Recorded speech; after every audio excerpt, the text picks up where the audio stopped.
Welcome to One Lisa Show, and today I am reviewing Simplicity 8014, which is, I have my notes with me.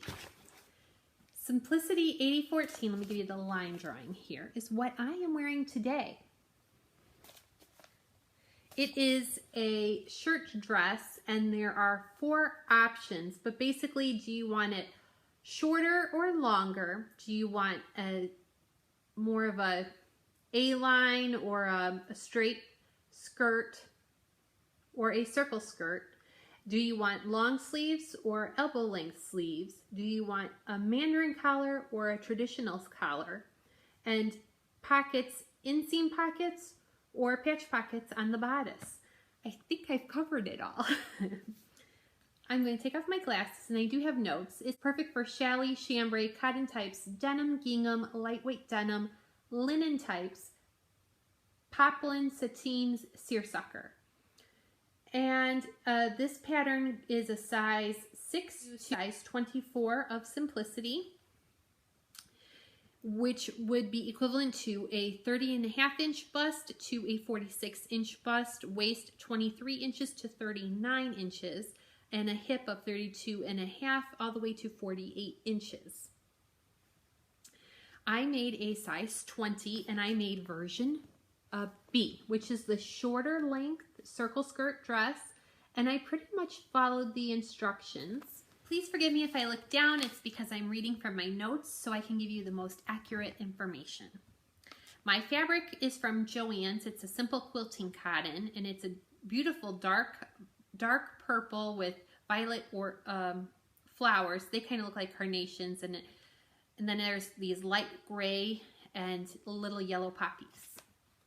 I used, instead of buttons, I used plastic snaps, which I actually got from Minerva, and they're the Prim brand plastic snaps, and I used a Dritz plastic snap tool here in the States because I couldn't find a Prim one.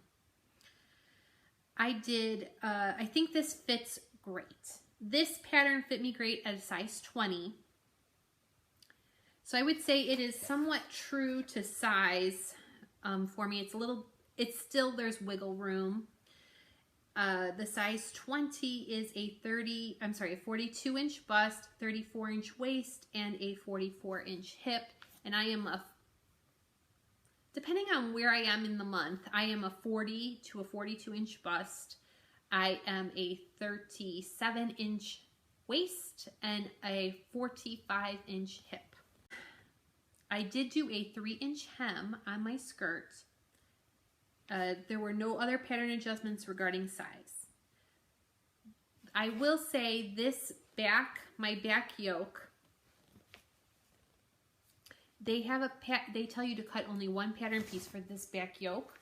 I actually cut 2 because I had made another blouse in January, and it had to cut 2 yokes and then encase the seams with a burrito method, so there's no exposed seams on the inside of the shirt.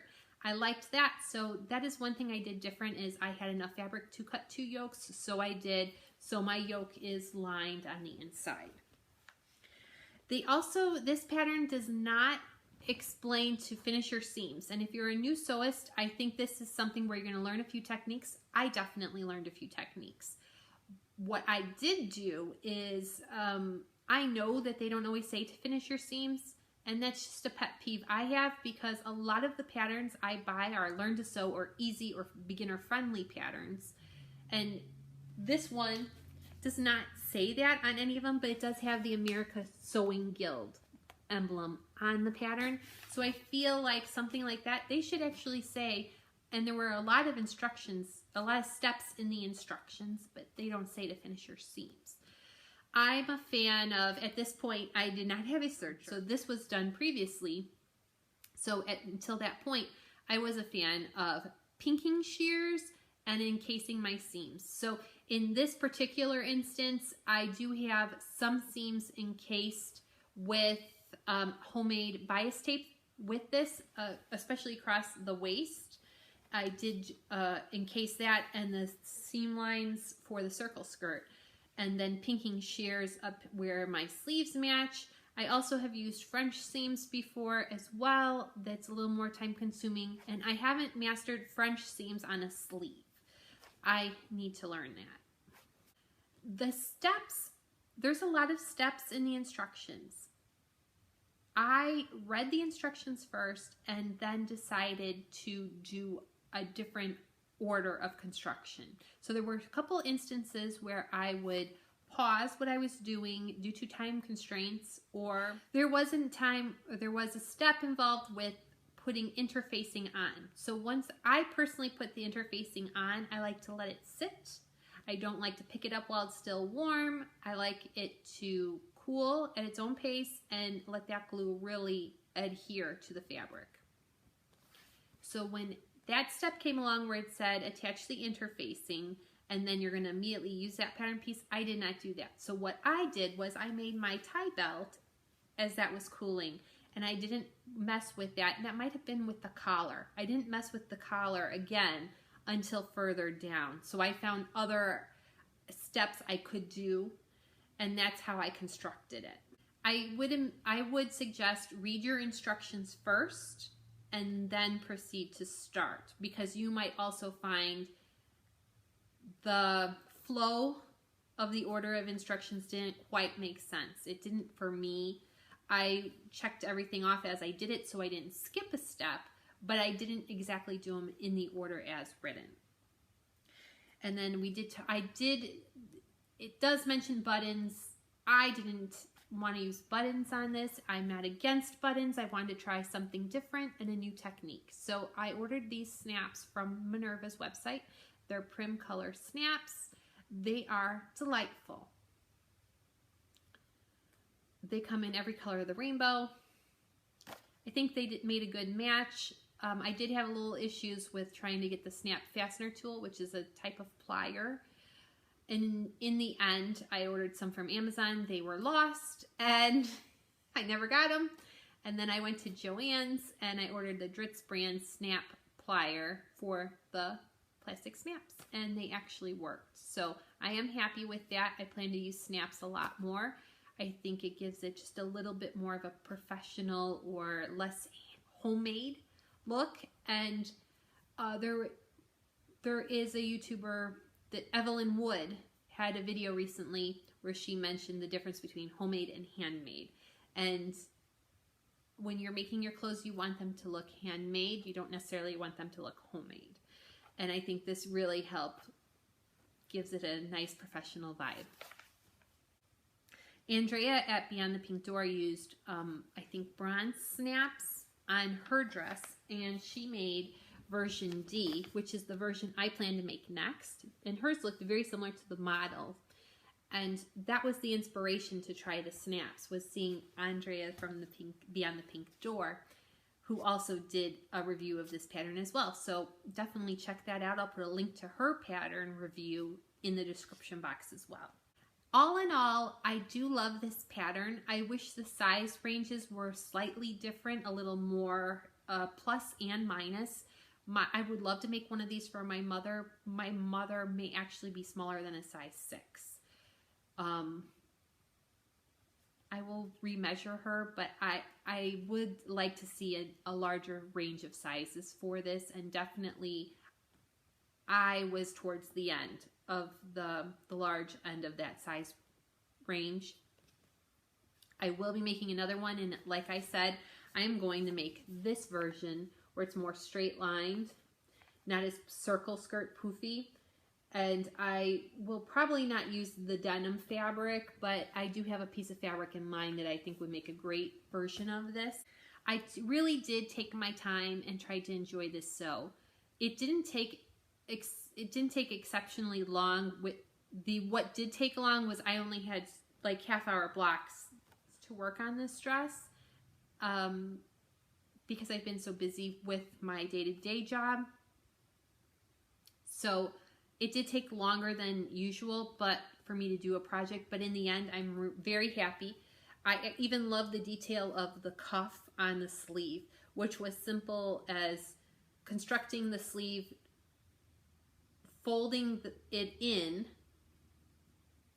and then folding it out. And so you have it's all encased, enclosed. It's really nice looking. I'm a fan of it.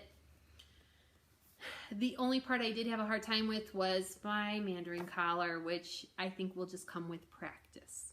This was my first time just doing a mandarin stand-up collar. I have done another shirt that I've done a couple of collars, and they're always very hard for me. I do take my time, and I am someone that if I see a little pucker or a stitch out of place, I will unpick it a few times, and if I still can't get it after like 2 or 3 times, then I usually am done unpicking because I don't want to destroy the integrity of the fabric.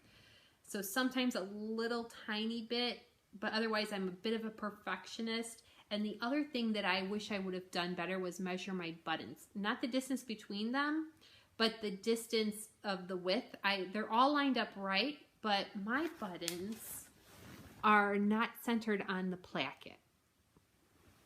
You may not even be able to see it because of the stitching, but they are not centered on the placket. They are all lined up properly, and I did try this dress on before I put the snaps on. I tried the dress on, and then I took safety pins, and I pinned where I absolutely knew I wanted a button, and that would be like I wanted to have this button right here, just because I didn't want to gape where my bra might show.